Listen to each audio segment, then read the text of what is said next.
Hello everyone, welcome to my YouTube channel English literature zone. तो आज के video में हम लोग प्रोस्पाइस, जो कि रॉबर्ट ब्राउनिंग की काफ़ी फेमस पोएम है, उसके बारे में पढ़ेंगे। तो वीडियो शुरू करते हैं। वीडियो अगर आप लोग के लिए हेल्पफुल होती है, आपके सिलेबस का है, तो आप लोग वीडियो को लाइक करना, चैनल को सब्सक्राइब करना और कमेंट करके बताना वीडियो कैसा लगा। और वीडियो का पीडीएफ चाहिए तो आप टेलीग्राम ज्वाइन कर सकते हो, और वीडियो से रिलेटेड कोई डाउट है तो आप इंस्टाग्राम पे मैसेज कर सकते हो। ठीक है, टेलीग्राम का लिंक, इंस्टाग्राम का लिंक दोनों आपको इस वीडियो के डिस्क्रिप्शन में मिल जाएगा, या तो फिर आपको चैनल के अबाउट वाले सेक्शन में भी मिल जाएगा। तो शुरू करते हैं वीडियो। सबसे पहले हम इंट्रोडक्शन मेंशन किए हुए हैं। इंट्रोडक्शन में है प्रोस्पाइस इज ए फेमस पोएम। प्रोस्पाइस काफी प्रसिद्ध पोएम है, रिटन बाय रॉबर्ट ब्राउनिंग, जिसको कि रॉबर्ट ब्राउनिंग के द्वारा लिखा गया है।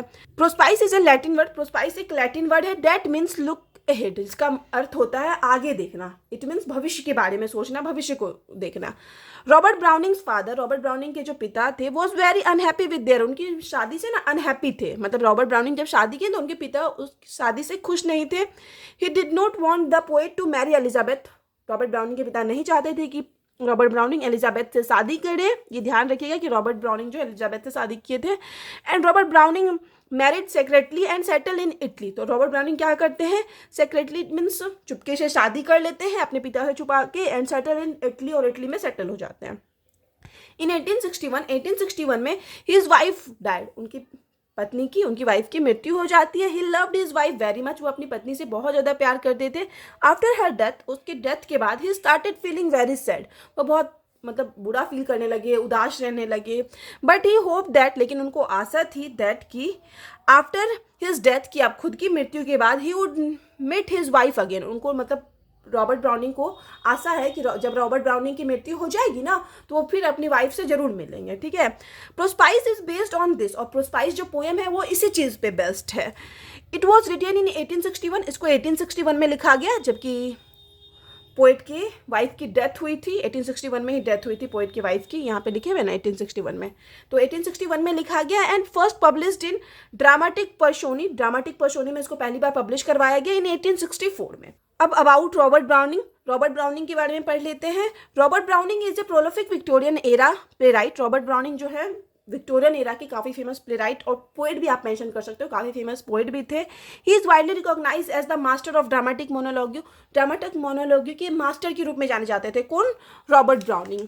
अब आगे हैं, वैसे तो टी.एस. इलियट भी ड्रामेटिक मोनोलॉग्यू के लिए जाने जाते थे। उनका जो काफ़ी फेमस पोएम है love song of J Alfred Prufrock, वो भी ड्रामेटिक मोनोलॉग्यू वाले फॉर्म में ही लिखा गया है।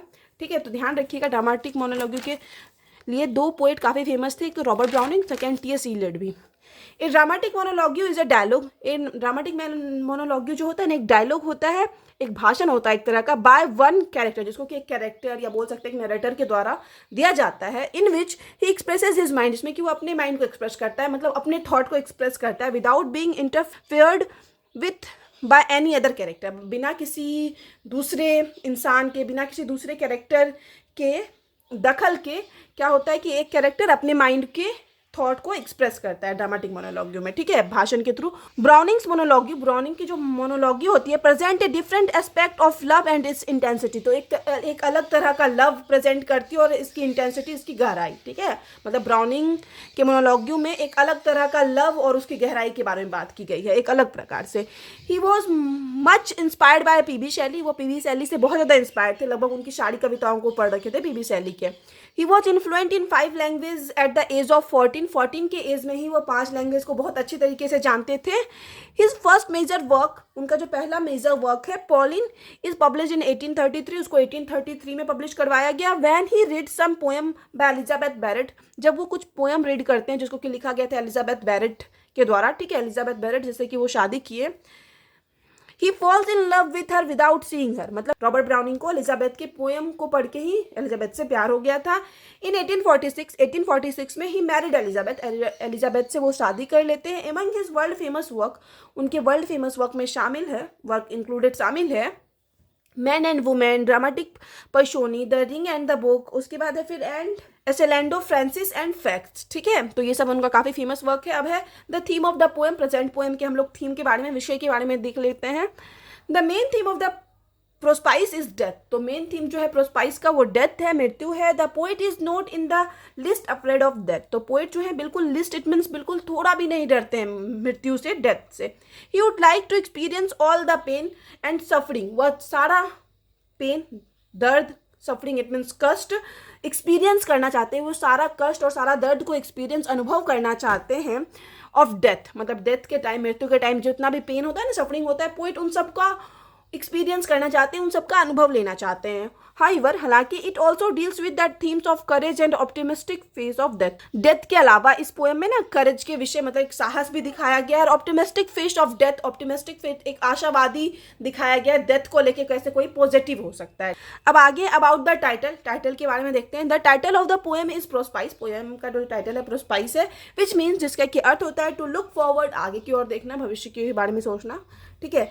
It is an apt title for the poem, यह बिल्कुल उचित टाइटल है पोएम के लिए। इन द पोएम, पोएम में the poet is confident, poet confident है, मतलब कन्फर्म है, that he will conquer death, कि वो डेथ पे जो है जीत हासिल कर लेंगे, ठीक है, इस चीज के लिए पोएट कंफर्म है। अब आगे है form and structure of the poem, किस तरीके से पोएम लिखा गया। Prospice is a 28 line poem divided into 4 line stanzas और क्वार्टरन्स। तो प्रोस्पाइस जो है एक 28 लाइन की कविता है, जो कि 7 स्टांजा में, 7 ना 4 लाइन का ना 7 स्टांजा, ऐसा ऐसा 4 लाइन का 7 स्टांजा में डिवाइडेड है, जिसको कि हम लोग क्वार्टरन्स कहते हैं।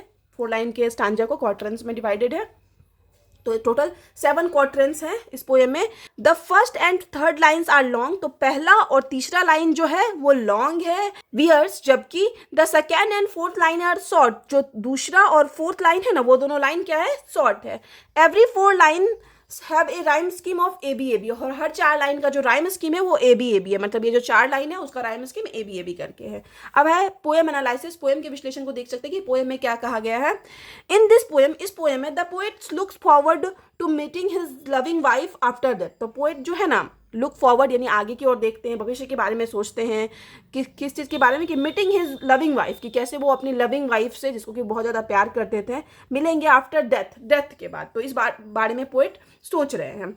Because this poem is composed after the death of his wife, क्योंकि ये जो पोएम है उनकी वाइफ के डेथ के बाद कंपोज किया गया, इस वजह से जो है पोएट अपनी वाइफ से मिलने के बारे में सोचते हैं कि कैसे वो अपनी मृत्यु के बाद अपनी वाइफ से मिलेंगे। He composes this poem in memory of his beloved wife, अपनी बिलव्ड वाइफ के याद में इस पोएम को कंपोज करते हैं, लिखते हैं। पोएट थिंक्स दैट, पोएट सोचते हैं, इफ ही डाइज, कि अगर उनकी मृत्यु हो जाती है, अगर वो मरते हैं, he will meet his wife, तो वह अपनी वाइफ से मिलेंगे। पोएट को ऐसा लग रहा है कि वो अपनी मृत्यु के बाद अपनी वाइफ से दोबारा मिलेंगे। His death will be a great opportunity for him, तो उनकी जो मृत्यु होगी, पोएट की मृत्यु जो होगी, वह उनके लिए एक बहुत बड़ी अपॉर्चुनिटी होगी, मौका होगा, for him to meet his dear wife, कि वो अपनी वाइफ से दोबारा मिल सके। इस वजह से ये डेथ को ना मतलब पॉजिटिवली ले रहे हैं, सोच रहे हैं कि डेथ सही है उनके लिए, क्योंकि उनकी मृत्यु के बाद उनको लग रहा है कि अपनी वाइफ से मिलेंगे दोबारा। अकॉर्डिंग टू हिम, उनके अनुसार, death is a gateway of haven, death जो है, मृत्यु जो है, एक रास्ता है हेवन का, स्वर्ग का, वेयर, जहाँ he can meet his dear wife, जहाँ वो अपनी वाइफ से मिल सकते हैं। इन दिस पोएम, इस पोएम में the poet compares his experience of meeting death, मतलब डेथ वाले एक्सपीरियंस को पोएट कंपेयर करते हैं with the experience of climbing up a high mountain, मतलब एक ऊंचे पहाड़ पे चढ़ने वाला एक्सपीरियंस, और डेथ और मृत्यु के समय जो एक्सपीरियंस, जो अनुभव होता है, दोनों के एक्सपीरियंस को पोएट क्या करते हैं, कंपेयर करते हैं। Just as a person who climbs a high mountain, जैसे एक मतलब एक इंसान जब एक ऊंचे माउंटेन पे चढ़ता है, has to face fog, mist, snow and storm, तो उसको क्या फेस करना पड़ता है, फॉग, ओस, मिस्ट, कोहरा वही होता है, स्नो को फेस करना पड़ता है, स्टॉर्म मतलब जब पहाड़ पे कोई आदमी चढ़ता है ना, तो उसको बर्फ, तूफान बीच में आता है, वो सब कुछ, कोहरा को सब कुछ फेस करना पड़ता है। ड्यूरिंग हिज एसेंट मतलब अपनी चढ़ाई के दौरान। दैट ए डाइंग मैन, और जो मरने वाला इंसान होता है, also has to face pains like physical and mental, और मरते हुए इंसान को भी दर्द फेस करना पड़ता है, जो कि फिजिकल, शारीरिक तो होती है, साथ में साथ मानसिक भी होती है, शारीरिक, फिजिकल और मेंटल पेन दोनों फेस करना पड़ता है। According to the poet, poet के अनुसार, when a person comes to meet death, कि किसी अगर इंसान की मृत्यु होने वाली होती है, he feels fog and mist in his throat, तो उसको अपने गले में, थ्रॉट में फॉग मतलब कोहरा या सीज जैसा फील होता है। He feels difficulty in breathing, उसको सांस लेने में कठिनाई होती है, जैसे पर्वत पर चढ़ने के टाइम क्या होता है ना, ऊपर जाने पे सांस लेने में कठिनाई होती है, उसी तरह पोएट बोलते हैं कि जो इंसान जब मरने वाला रहता है तो उसको भी सांस लेने में कठिनाई होती है। These are the symptoms of a dying man, और ये जो सिम्टम्स है, ये कुछ लक्षण दिखाया गया है मरते हुए इंसान का। He feels cold all over his body, और जो मरता हुआ इंसान होता है ना, उसको पूरे बॉडी में ठंड लगती है, कोल्ड अनुभव करता है। And many storms arise inside, और उस मरते हुए इंसान के अंदर ढेर सारा स्टॉर्म यानी तूफान उठता रहता है, जागता रहता है। दस इस प्रकार the poet says that, poet कहते हैं कि he is never afraid of death, कि वह डेथ से कभी नहीं डरते हैं। The poet declares that, poet घोषणा करते हैं कि ही नोज दैट, कि वह जानते हैं death is the greatest fear for all human beings, कि डेथ जो है, मृत्यु जो है, हर इंसान का बहुत बड़ा फियर है, सबसे बड़ा डर है मृत्यु हर इंसान के लिए। ये पोइट कहते हैं कि ये उनको पता है। बट लेकिन I do not fear death, लेकिन पोइट कहते हैं कि मुझे डेथ का कोई डर नहीं है, मैं डेथ से नहीं डरता। I am a strong person, मैं एक स्ट्रॉन्ग पर्सन हूँ, so I will face the death with courage, इसलिए मुझे जो डेथ को, मृत्यु को फेस करना है एक करेज के साथ, एक साहस के साथ फेस करना है। The poet advises all that strong persons, poet ना बाकी सारे स्ट्रॉन्ग पर्सन्स को, आदमी को एडवाइस देते हैं, should not fear death and face it with करेज, कि डेथ से डरना नहीं चाहिए और उसको एक साहस के साथ फेस करना चाहिए। पोइट बाकी सारे इंसान को क्या देते हैं, एडवाइस दे रहे हैं, सजेशन दे रहे हैं। ही फर्दर सेज, फिर आप वो आगे कहते हैं, that he sees death in A visible form standing before him, कि पोइट क्या है ना, डेथ को विजिबल फॉर्म में देखे हुए, अपने सामने देखे हुए हैं, स्टैंडिंग बिफोर हिम, अपने सामने खड़ा देखे हुए हैं, पोइट कह रहे हैं मृत्यु को। But he will not afraid of, फिर भी वो डेथ से डरे नहीं, उनको पता है, पोइट को लग रहा है कि, पोइट बोल रहे हैं कि उनको पता है कि उनकी मृत्यु होने वाली है, डेथ उनके सामने है, बिल्कुल देख रहे हैं, बट फिर भी उनको डेथ से डर नहीं लग रहा था।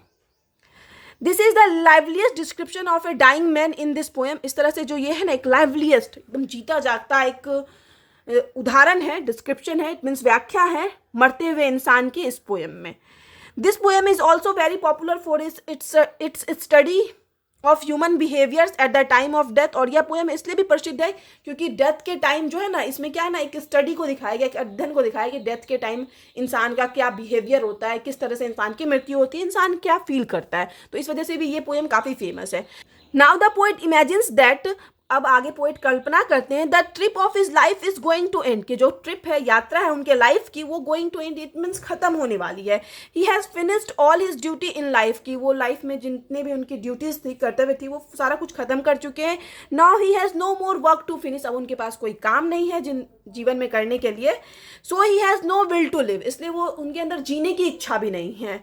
The poet further says, poet आगे कहते हैं, दैट की all the problems and hurdles, मतलब जितनी भी प्रॉब्लम्स यानी कठिनाई है, एंड हर्डल्स का मतलब भी हो जाता है डिफिकल्टी या ऑब्स्टेकल्स, इट मीन्स जो रुकावट है ऑफ हिज लाइफ, उनके लाइफ का, हैव एंडेड, वो सब खत्म हो जाएगा मृत्यु के साथ। डेथ जैसे ही आएगा, सारा प्रॉब्लम, सारा डिफिकल्टी खत्म हो जाएगा। But the poet does not want to die like a coward, लेकिन जो पोइट हैं वो एक क्वार्ड, इट मीन्स डरपोक की तरह मरना नहीं चाहते हैं। He wants to fight like a fighter, वह एक फाइटर की तरह लड़ना चाहते हैं, जैसे फाइटर एकदम अंतिम सांस तक लड़ता है ना, तो पोइट भी डेथ के साथ अंतिम सांस तक लड़ना चाहते हैं। पोइट सेज दैट, पोइट कहते हैं, he always has been a fighter, कि वो हमेशा से एक फाइटर रहे हैं। So now, इसलिए अब he also wants one fight more with death, इसलिए वो चाहते हैं कि वो अंत में एक और फाइट कर ले, किसके साथ, डेथ के साथ। It will be the last fight in his life, यह जो है उनकी जिंदगी का आखिरी लड़ाई होगा जो वो मृत्यु के साथ करेंगे, डेथ के साथ करेंगे। Meeting his wife after death, और डेथ के बाद, मृत्यु के बाद अपनी पत्नी से मिलना, definitely will be a great gift for him, और कन्फर्म है ये चीज़ जो है ना उनके लिए सबसे बड़ा गिफ्ट होगा। पोइट बोलते हैं कि हम एक आखिरी लड़ाई लड़ना चाहते हैं डेथ के साथ, और जो डेथ के बाद जो हम मिलेंगे अपनी वाइफ से, तो वो मेरे लिए सबसे बड़ा गिफ्ट होगा। So he does not afraid of death, इसलिए जो है वो मृत्यु से नहीं डरते हैं, मृत्यु को लेके ऑप्टिमिस्टिक हैं, आशावादी हैं। The poet believes that, poet ऐसा मानते हैं, he would certainly meet with his wife in another world, कि वो अपनी वाइफ से कंफर्म जो है दूसरे वर्ल्ड में मिलेंगे निश्चित रूप से। इस वजह से वो डेथ को लेके मतलब पॉजिटिव हैं, काफ़ी ऑप्टिमिस्टिक हैं। The poet further says that, poet आगे कहते हैं, that does not show any mercy to him, कि डेथ जो है उनके ऊपर कोई दया नहीं दिखाता है, पोइट ऐसा चाहते भी हैं। Death is so strong things of fear for human beings, तो डेथ जो है इंसान का, मतलब जो इंसान डरता है डेथ से, तो डेथ जो है बहुत मजबूत चीज़ होता है, इंसान के डर का बहुत बड़ा कारण होता है। But he is not afraid of her, लेकिन जो पोएट हैं वो नहीं डर रहे हैं इस चीज़ से, डेथ से। He would not like to die in a condition of coma, poet नहीं चाहते हैं कि वो कोमा वाले कंडीशन में मरे। और इनएबिलिटी इट मीन्स बोल सकते हैं ऐसा कंडीशन में आना जिस टाइम मतलब कुछ फील ना हो रहा हो। तो पोइट ये भी नहीं चाहते हैं कि वो ऐसे कंडीशन में आए जहाँ पे उनको कुछ फील ना हो, कुछ अनुभव ना हो, वैसे कंडीशन में आके लाइक अदर पर्सन, दूसरे पर्सन की तरह उनकी मृत्यु हो।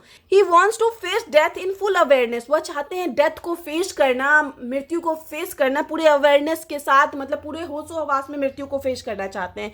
सो दैट ताकि he can taste all the pain and misery that death brings with him, तो ताकि वो सारा पेन इट मीन सारा जो कष्ट होता है, मिजरी यानी भी कष्ट होता है, सारा दर्द कष्ट फेस कर सके, that death brings with it, जो डेथ अपने साथ लाता है। तो सारा कष्ट को, सारा दुख को पोएट फेस करना चाहते हैं, बिल्कुल एकदम बोल्ड होके, साहसी होके।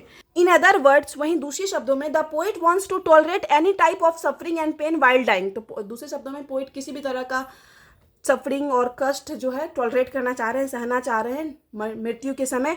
नाउ द पोएट डिक्लेयर्स, अब आगे जो है पोएट डिक्लेयर घोषणा करते हैं that he is bold man, कि वह बहुत बोल्ड मैन है, साहसी आदमी है। ही फर्दर थिंग्स, फिर वो आगे सोचते हैं that all his pain and suffering of life will end with death, कि सारा जो उनके लाइफ का, जिंदगी का कष्ट है वो डेथ के साथ खत्म हो जाएगा। ही सेज दैट, वह कहते हैं that it is a thing of only a few minutes, कि यह कुछ मिनट का चीज़ है, कुछ मिनट के लिए उनको जो है ये दर्द होगा, पेन होगा, बट आफ्टर इट, लेकिन इसके बाद ही विल गेट पीस, कि उनको क्या मिलेगी, शांति मिलेगी, एंड जॉय, खुशी मिलेगी, एंड बी रीयूनाइटेड, और फिर दोबारा वो मिलेंगे, पुनः मिलन होगा उनका विथ हिज बिलव्ड, अपने बिलव्ड के साथ, who is waiting for him in heaven, जो कि उनका ऑलरेडी वेट कर रही है हेवन में, इट मीन स्वर्ग में। ठीक है, तो यहाँ पे ये पोएम खत्म होता है। मेनली जो है डेथ के बारे में ही पोएम है, उसमें भी डेथ को बड़ा पॉजिटिवली ले लिया गया है इस पोएम में। तो अब आगे हम लोग कंक्लूजन देख लेते हैं, निष्कर्ष। दस इस प्रकार इन प्रोस्पाइस, प्रोस्पाइस में Robert browning talks about, Robert browning जो है बात करते हैं फेसिंग डेथ विदाउट फियर, मतलब डेथ को फेस करने की बात करते हैं वो भी बिना किसी डर के, बिकॉज क्योंकि his soulmates awaits him on the other side, क्योंकि उनकी जो सोलमेट है, उनकी जो वाइफ है, बिलवर्ड है, वो उनका वेट कर रही है other side. Other side it means मृत्यु के बाद वाला साइड जो होता है, इट मीन्स हेवन में वेट कर रही है। तो इसलिए वो बता रहे हैं कि डेथ को जो है बिना किसी डर के फेस करते हैं poet. It has been regarded as one of the most inspiring poem on the subject of death, तो ये जो पोएम है वन ऑफ द मोस्ट, सबसे ज़्यादा इंस्पायर करने वाली है, प्रेरणा देने वाली है, जो कि डेथ के टॉपिक पे लिखी गई है, डेथ के विषय पे लिखी गई पोएम में से सबसे ज़्यादा इंस्पायरिंग पोएम है ये। इट इंस्पायर, यह प्रेरणा देती है ऑल ह्यूमन बींग, सारे इंसान को, सारे मनुष्य को प्रेरणा देती है इन द वर्ल्ड, वर्ल्ड के, टू बी ऑप्टिमिस्टिक, किस चीज़ के लिए प्रेरणा देती है कि वो ऑप्टिमिस्टिक रहे, आशावादी रहे in every situation of their life, अपने लाइफ के हर सिचुएशन में ऑप्टिमिस्टिक रहे, आशावादी रहे। ये जो पोएम है यही सिखाती है। ठीक है, जो पोएट है वो डेथ के टाइम भी ऑप्टिमिस्टिक हैं, आशावादी हैं। तो पोएट क्या बताते हैं कि जो इंसान है, तो इंसान की लाइफ में चाहे कुछ हो जाए, कितनी भी प्रॉब्लम आ जाए, उसको जो है अपने लाइफ के हर सिचुएशन में ऑप्टिमिस्टिक रहना चाहिए, आशावादी रहना चाहिए। ठीक है, तो इस चीज़ के साथ जो है ये वीडियो खत्म होता है। वीडियो अगर आपको अच्छा लगे, आपके सिलेबस का है, तो आप लोग वीडियो को लाइक करना, चैनल को सब्सक्राइब करना और कमेंट करके बताना वीडियो आपको कैसा लगा। मिलते हैं नेक्स्ट वीडियो में नेक्स्ट टॉपिक के साथ।